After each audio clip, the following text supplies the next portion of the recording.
ये है generator start नहीं થઈ રહ્યું પેટ્રોલ ના ઉપર બી છે ને પેટ્રોલ નો કોઈ પાઇપ તોડી નાખો હા ये लो लगा इसको लगाना लगा मोटा है तो लगा आएगा कोई तो लाइट को ना ऊपर और उल्टा तो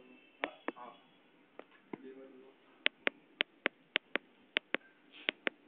मात्र लाइट बंद चल रहा है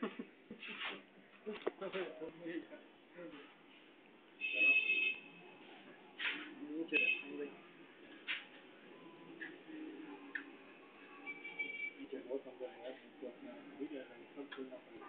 एयर फिल्टर नहीं इसको चढ़ा के तो मतलब जनरेटर चला है अपन इसको दबाना है तो यार मुंह से कुछ करके दबा इसको डाल इसको अंदर